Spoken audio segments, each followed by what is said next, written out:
Hello, listeners and viewers, to the next episode of Welcome to Perth Catchups.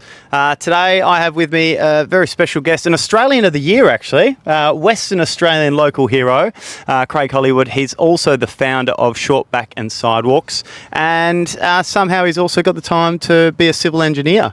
And is it Deputy Defence Head? Have I got that sort of correct? Deputy Defence Lead. Nearly got there, one off. You almost done that. It was close enough. So, mate, sounds like you're pretty busy at the moment. How are you doing? It's a busy life, but it's something it's been going well for a little while. And look, it's an honour to be here and to chat to you. Yep. Now, I feel like you got the Australian of the Year because of the charity that you started. It gives a little high-level rundown of what that charity is. Back Sidewalks is an organisation that provides positive connections to people who are experiencing homelessness and poverty. We do that by giving free haircuts. So what might seem like a haircut on the outside is much, much more. And we always say that it's much more than just a haircut. It's an opportunity for someone to connect like we are just now, have a conversation, be listened to, and have that moment where someone is caring about them. So it's an organisation that has positively impacted the lives of thousands of people across Australia, and started in a car park in Perth. Love it. Which car park?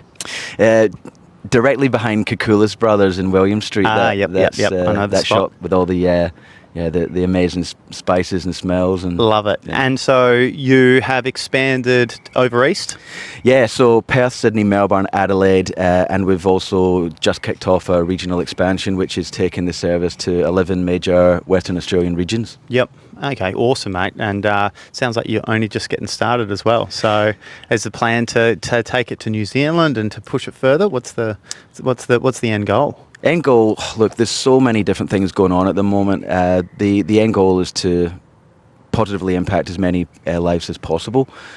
Take Back Sidewalks both nationally and regionally to all across Australia. And look, the sky's really the limit, so it could go anywhere. I love it. We'll get into a bit more of the backstory in that in a moment. But also civil engineer, so I imagine that keeps you pretty busy. So deputy lead. So there's a few projects you're probably not allowed to talk about because it's to do with defence. You're dead right. Yeah. Okay. Cool. So we won't go too far into that. But what does like sort of a day look like there? Look, it's an interesting area to be in, especially given where the world is at the moment. Geopolitically, it's the tensions are high. Absolutely, and I think that's a really interesting fact is that countries have in a way neglected to defend them or to focus on things like their defence mechanisms, and as a result of, I guess, the way that the world is, it's something that people are focusing on now. So more spenders now going towards it. Yeah, whereas the last 20 years, defence sort of has been on the decline, hasn't it? So yeah, it's an interesting time to be alive, that's for sure. Especially the last 2 years, we're watching what's been going on. But this is certainly not a political podcast or talking about geopolitical issues, but very fascinating. So that you've got that part of your life, and also this one. And then I can tell from the accent, that sounds like a Scottish accent. Yeah, look, from Glasgow, which, yeah, it's an interesting place itself. It's full of culture, full of calamity, and a place that I hold very, very dear to my heart. It's moved over here, obviously to have a better lifestyle. Mm-hmm. And it's something that I still hold dear. Yep. So you get back there and still have family over there? Yeah, we've got family over there. Football's over there. I have to admit, I'm a devout Celtic supporter. So so you just support winners? Is that what's going on? That's debatable. It depends who you're talking to. But it's a 2-horse race always. It's like Celtic and the other team. So you grew up there. So what was child life like? Oh, look, it was. I grew up in an area called Anderson, which I guess is reputed or known as a bit of a sort of it's a tough sort of area, right in the middle of the town. And when I say to people who I meet from Glasgow, and we'll say, "Where are you from?" and we'll both say Glasgow, and then I'll say, I'm from Anderson, and immediately they'll just be like, "Oh, jeez." So you get a little bit of street cred. Yeah. You're like right in the middle of the city. But yeah, it was a harsh place. Unfortunately, somewhere that there's a lot of social housing. Mm-hmm. A place that have experienced a lot of poverty and homelessness as well. So that's kind of why I think I've got that empathy for people who are in that situation, is because you've kind of seen it firsthand. So walking home from school and yeah, just memories as a kid, like standing, like the school's literally on the motorway, and just people, like men coming home from the pub, and you kind of be standing there, and kids in the playground would be like, "Oh, look, the drunk guys here," or whatever, and we'd just stand and look, like as kids, just and it was just right. It was right in front of your face, like.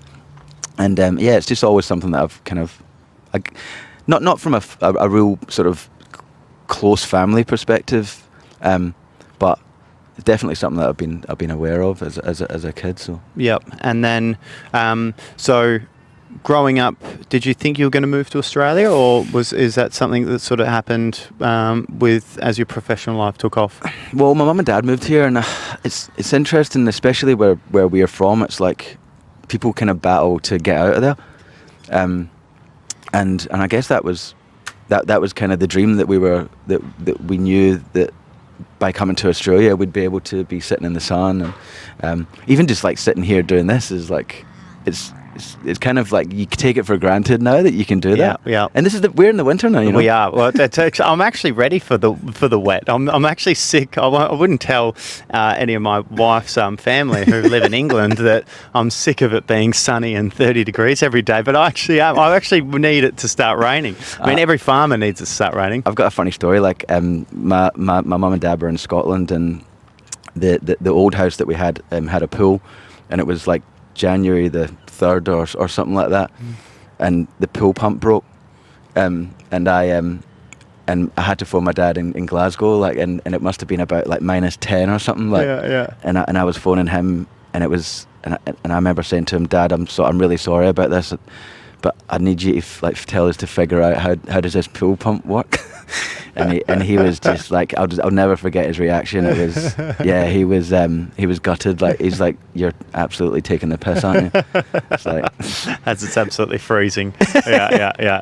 Oh, too good. So then, did you growing up? Were you getting good grades? Is that why you went into uni and wanted to become an engineer? Oh, look, it's kind of the opposite, to be honest. Like, I was a bit of a.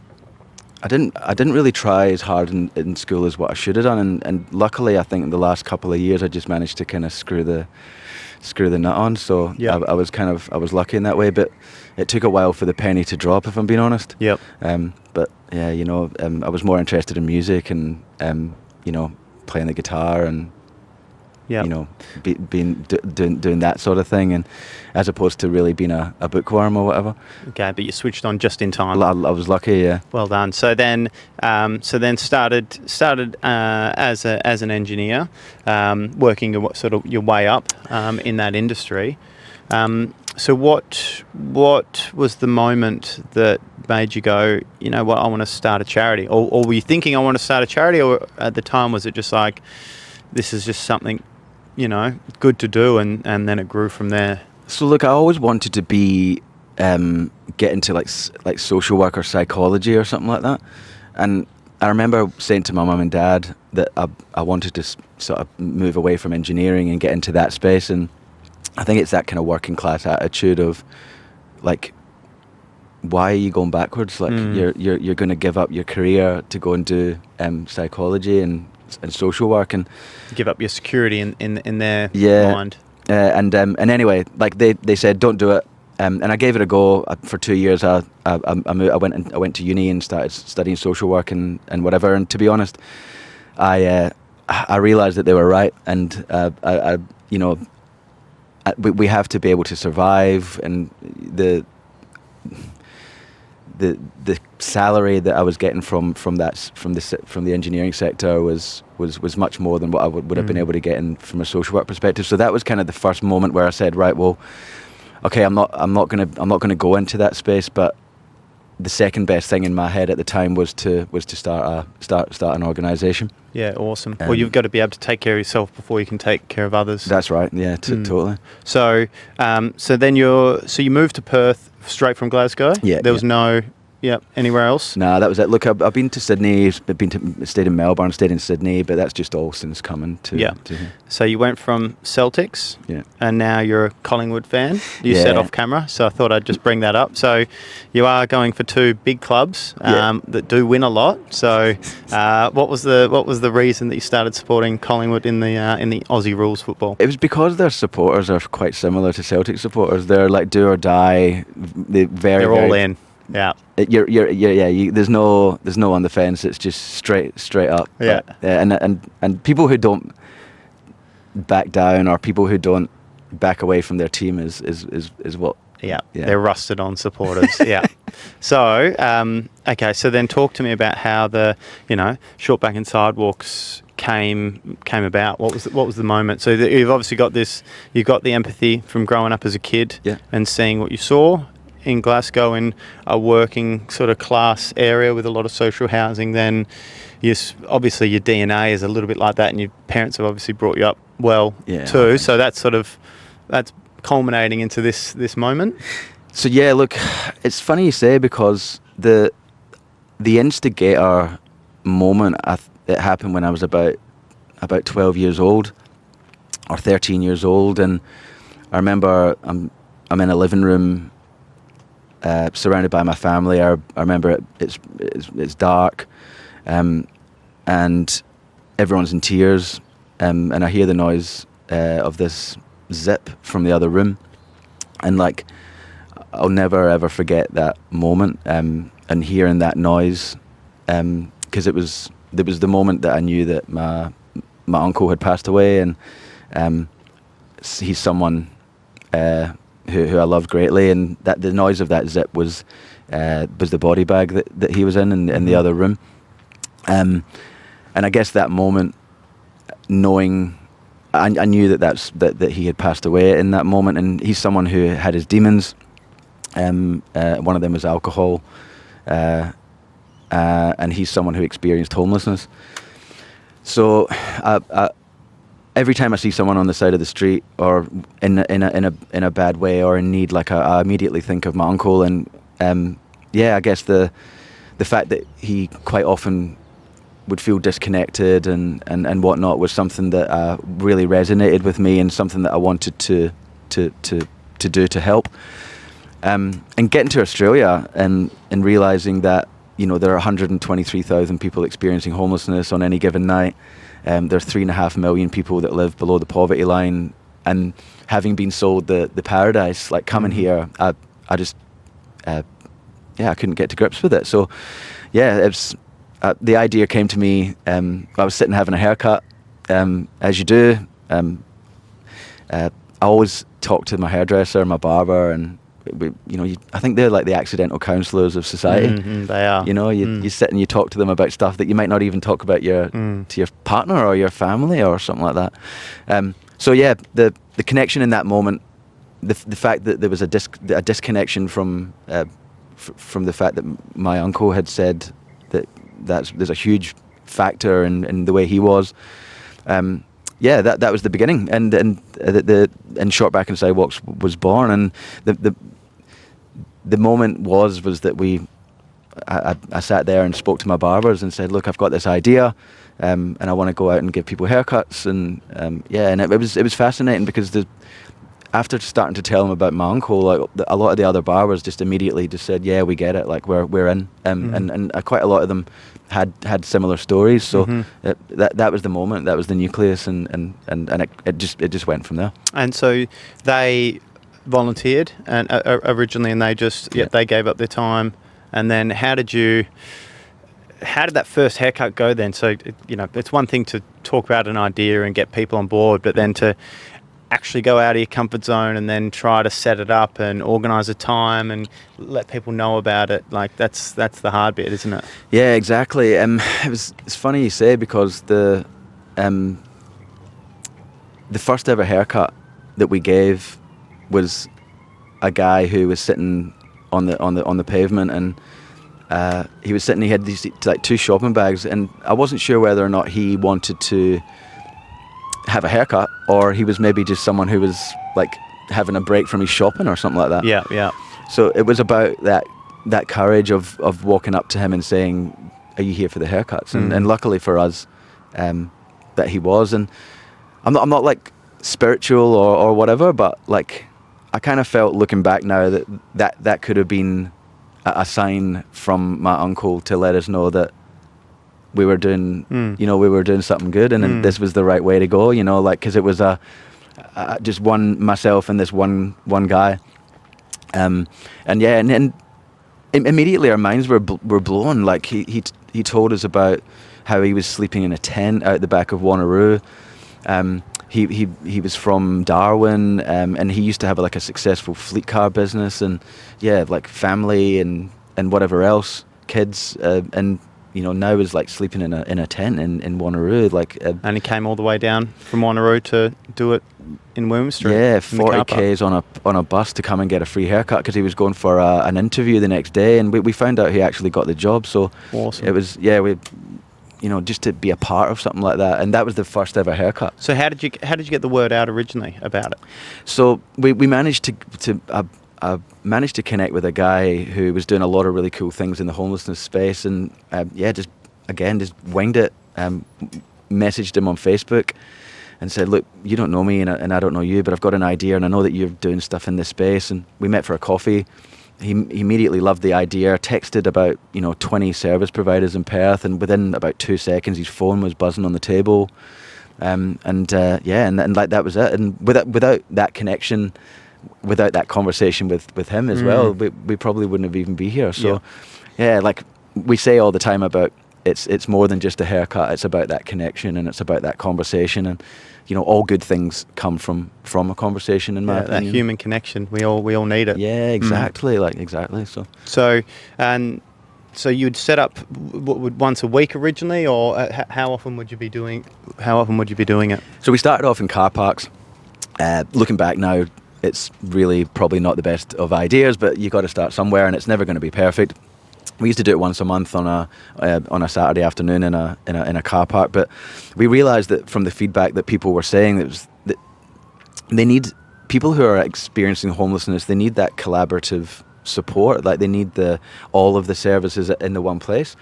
So our next idea was let's go to where they're comfortable. Let's go to where they can access other services like the street doctor, financial counsellors, to get their clothes washed, and then we fitted in with that. So now the model is that we do it inside service providers. And nice. Yeah, we're doing weekly services in Perth, and then we've obviously got the East Coast services as well. Yep. And now is homelessness on the rise at the moment?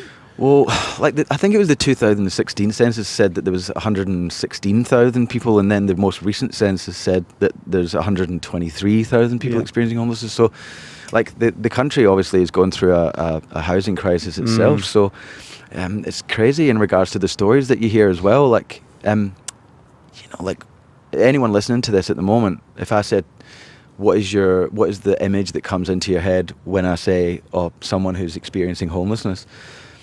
There's an image that comes into your head, and that's quite often it's the person pushing the trolley and with the beard and all that stuff. But it's not, and it's something that people need to really learn. Is like stigma is so powerful, and we meet people that are I met a guy recently who was a data engineer at one of the universities, and ended up becoming addicted to ice, and had a family and has a family and a house and a mortgage, and ends up having to sleep outside spud shed in his car because he's a data engineer. He's not built for being on the streets. So he ends up sleeping outside Spudshed in his car because it's got 24-hour security and 24-hour lighting, and a frightening thing that he said, he's not the only one doing it. There's people that are out there that are in that situation where they're sleeping in their cars outside places like that. It's hard to fathom, to be honest. And I think it is getting worse. And for me, the only solution really is to provide housing for people. Well, it seems to be going the wrong way at the moment as well. So your services and those services are going to become more and more important over the next couple of years, as you know, we need to be building more houses, we need to be getting apartments off the ground in Perth, when we're not doing that at the moment. So, and social housing's been on the decline from we were sort of just talking before about government spending's been dropping in defence, it's also been dropping in social housing. So in the latest budget there's more attention now being put into that, but probably should have been foreseen back in 2016. Absolutely. To keep spending that money on social housing, because we need to have that sort of safety net for people, don't we? Absolutely right, mate. Yeah, definitely. So what year was that when you first started? 2015. Awesome. And then and you were getting volunteers that were barbers that were being good people, and then how did it grow, and how did you start to take this idea elsewhere? Look, it didn't.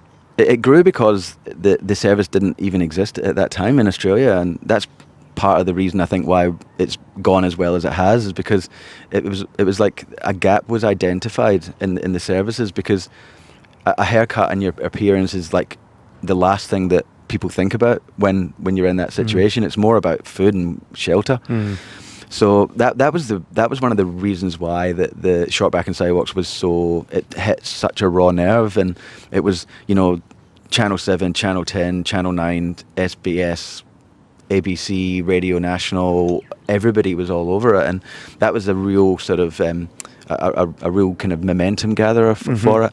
And yeah, it really just struck a chord with in so many different ways. So we were kind of lucky in that way, in that it was fundamentally doing something that hadn't been done before. And it's interesting because with not-for-profits and stuff, there's so many not-for-profits, and my opinion is that people need to really collaborate instead of starting another not-for-profit. But in our case, it was like we managed to get the not-for-profit signed off really quickly, because it was like there's no one else in that space. Yeah. So it was it captured the attention of the nation, and again that was a huge momentum builder. So we operated for a long time as volunteers. But it's not just hairdressers and barbers. It's GMs at Rio. We've got people that are in chief of staffs in Canberra that volunteer their time. Media people, branding people, operations managers at Western Power. It's captured the imagination of volunteering in general, because it's kind of changed the script in how volunteering is perceived. Because I think volunteering gets a bit of a fuddy-duddy reputation, and according to a recent report, it was volunteering contributes like $60 billion to the economy. Wow. So it's definitely not fuddy-duddy. So we carried on for a while as volunteers, which we knew wasn't sustainable, and the goal was always to start introducing paid staff. So the moment came in 2022, and that was through the winning of a Australian of the Year award. And wow, so well done. So for 7 years, you've pushed ahead with this and kept the momentum going with volunteers in all those different areas before you actually got funding. I didn't realise that. That's awesome. 7 years of living on the smell of an oily rag, and every startup company is bankrupt by that stage. So yeah, obviously had a good mission statement that everyone was buying into and kept giving their time and working towards that greater goal. Absolutely, and a lot of the time it was spent over the 7 years wondering, really just sitting in front of the mirror and just staring at myself and going, are we wasting our time here? And luckily, I guess, that moment came with that big award, and that really put us into a totally different space. And thankfully for that gave us an opportunity to sit down in front of the Prime Minister and have a chat. Like that big elbow. So were you a little bit nervous when you were walking into the room to meet him? Oh, look. It was funny. Did you have to walk? How does one actually meet the Prime Minister? Look, there's no curtsy or anything like that. It's just the shake of the hand, or did you go for the cuddle? Or there's a big briefing. Hey, like and look, really? Yeah. Oh God, it's hectic. There's like Secret Service, police, sniffer dogs, you name it. Like it's crazy. Hey, like And look, it actually wasn't Albo. It was ScoMo. Oh, ScoMo at the time. Okay. Yeah. So 2022. Yep. My bad. No. That's all good, mate. So I remember we're in this. It's all the Australians of the year. There's 32 of us. How Australian is that though? Albo and ScoMo. That's how everyone refers to them. That's just. I only just thought about that. It's very odd, isn't it? But sorry, continue. So 32. They make it even more Aussie as well by like everyone's. It was meat kangaroo pies was what the food was. I'm not even joking. So it's these gourmet kangaroo pies that everyone's eating. As long as it was gourmet, then that's okay. I think it would be better if it was Mrs. Mac too. But anyway, so look, I remember it was amazing because you've got all the people the entrance to the lodge is so that's where the Prime Minister stays in Canberra. There's all the Australian of the Year, the board, and all of these people are all around. And look, whether or not it was just me, I remember the chair of the National Australia Day Committee. Her name's Danny Roche. She's she's a gold medalist in women's hockey. She was, I believe, a part of that hockey team in the Olympics. That I think it was the first ever gold medalist that in that sport. So it was historic. Awesome. She's a legend. Anyway, and she's a straight shooter. So she came up to me and she goes, Hollywood, you got one chance at this, mate. You better not stuff it up. And it's bit of an Eminem situation there. Yeah. This is your moment, mate. And immediately I just felt my partner like grabbing my hand, like she's squeezing my hand because it was nerve-wracking, but because it's 7 years leading up to this moment, and this is meet and greet, but it's also about trying to get funding, and not everyone's going to get funding. 100%. So it's nearly like you're about to perform, aren't you? But how do you be unique in that situation and not be like everyone else? Oh, mate, I nailed it. I think, like, to be honest, but I didn't actually intend to do it this way. So that, literally, as Danny Roche said, you got one chance, mate. You got 30 seconds. On camera, it looks like you're just sitting there talking to the Prime Minister, but there's like a media wall. There's everyone's there. Only 30 seconds as well. You can't get much done. So in 30 seconds. Exactly. Like, and so the thing is that we got straight to the front, and everybody's got one by one, and then next thing is it's like on you go. Like you're on the carpet. All the cameras start flashing, and my partner, just about 30 seconds before we went to speak to the Prime Minister and his wife, Joe, my partner, turns around and goes, oh, Craig, they've got a dog in their back garden. And anyway, I walked over and I started playing with this dog, and the first thing that I said to ScoMo was, is this your dog? And he Smart. was like, yeah, and he said, yeah. He goes, that's Buddy. He's a schnoodle. And I said, oh mate, he's a legend. And I said, we've got two dogs. We've got connected on the. If you're a dog person, you moved on. Get off my carpet. I'm a cat person. So that was well played by you. That was well played by your partner, actually. And it couldn't have gone any worse. Like it seriously couldn't have gone any worse. So I went into the that was it. That was the story. that was the conversation. Yeah. That was it. We've got two dogs. They're not here. By the way, dog. How good are dogs? and that was it. Hey. Shake of the hand. That you've got something in common. All of a sudden, no one else is chatting to him about the dog. Everyone else is probably just trying to push Elevator pitch. as quick as possible, and he would have remembered you. Walked straight into the garden, and like, look, this was the next one. Beautiful garden. All these white umbrellas. Green grass. It's this beautiful garden, like just out of the something that you could just imagine out of a fantasy novel or something. So I sit down in the garden, and like I looked around, and to my right was Grace Tame. Mm-hmm. So little did I know that I'm sitting there like asking her questions and her partner questions about like their house and probably dogs as well. And little did I know that she's like midway through like creating like a media storm. And much different to my messaging, because I didn't really have any messaging. So we were sitting at the back, and then I remember getting a tap on the shoulder, and it was Danny Roche, and it's like my guardian angel, I guess. And she goes, "Hollywood, I saw what you did with the Prime Minister there, and that was shit ass, man." Nice. And to pump you up. Yeah, and she says, "Would you like round 2 with the PM?" Oh yeah. And I said, "Yeah, I think I need it, because he's got no idea why I'm here." Apart from dogs. He's got a dog charity. That was it. I think it was a dog grooming charity, was it? Oh, I love it. So then you got another chance to chat a little bit longer than 30 seconds. Round 2 with ScoMo, and then I told him about Short Back and Sidewalks, and the first thing he said when he looked at us was like, "It's the dog guy."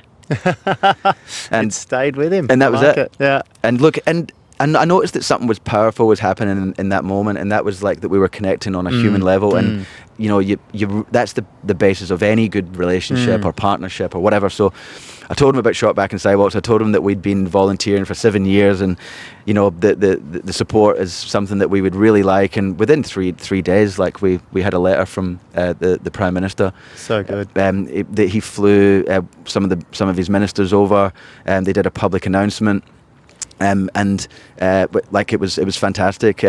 So what we had to do then though was to get the Labour Party to match it, because it was a pre-election agreement. Yeah. And look, luckily, like the Labour Party, the Albanese government, we're coming in. We were all coming into an election, and they matched it. And I always think if you can get two major political parties to agree on something, you're doing something right. You're doing all right. So we were the only not-for-profit in the entire country that had publicly announced pre-election agreements from both parties, and that's a busy time as well for them. So well done to get that done. And that got us that transformational funding that we've now been able to employ 2 staff members. We're expanding to 11 regions of Western Australia. And look, and all it started was just a one haircut in a car park, and here we are, sort of thing. I love it. Well, well done on having the vision and the passion as well to actually go out of your comfort zone and do that. It must. How do you feel like reflecting back on the journey so far of this charity? If you'd have told me at the beginning, obviously, that we'd be here and doing this sort of thing, I wouldn't have believed you. But it's the result of hundreds and hundreds of people's work. It's not just mine. The talent of people, the advice, the meetings after meeting after, sitting there and going, is this worth going to? Is this coffee worth going to? Is this meeting worth going to? Is that it's the second guessing. Everything has kind of finally got to the point now where it's a much different story. And I guess anyone listening as well, like you don't have to go out and start a not-for-profit. It's it can be anything. Ideas are things that shouldn't be dismissed, and hopefully people that are listening to this can think about the ideas that are in their head and go for it. And it's been an amazing journey. We've recently refreshed the board of directors, so we've got chairing the organisation now is a guy called Tim Marnie. He's the former Under-Treasurer of Western Australia, the former Commissioner for Mental Health. We've got Kate O'Hara, the CEO of Food Bank. We've got Alison Zamon, the Mayor of Vincent. She was the former Greens leader. her portfolio was homelessness, and we've got Beck Smith, the GM of marketing for Thank You, L'Oreal. It's some powerhouses. Oh yeah, and like again, it's like you know, these types of people, they wouldn't bother to give their time for something that they didn't truly believe in, and I think everybody can kind of, I guess, be sympathetic to the feeling that you get when you have a haircut or a good chat, or you know, it's like when you think about it, it's that moment that you get that 30 minutes of therapy, but then also you feel great afterwards. Yeah, I actually need a haircut. I probably should have got a haircut before the. I actually did. Well done. You're looking very fresh. No, I completely agree. And how does it make you feel when you get to chat with some of these homeless people that end up getting a job? Because, you know, one of those things is, you know, we are human beings, we're flawed, we do judge people with the way that people look and how you conduct yourself. And in an interview, if you look sharp and you've got that extra bit of confidence, you're putting yourself above the next person, aren't you? Absolutely, and you feel better about yourself, you walk taller. One of the best ever stories that I can remember was my phone going in work. And I remember running into to one of the boardrooms, and it was one of the service providers who was from a place called Passages, which is where we cut hair. And she said, "Look, Michael had his haircut today, and he wants you to know something about what happened."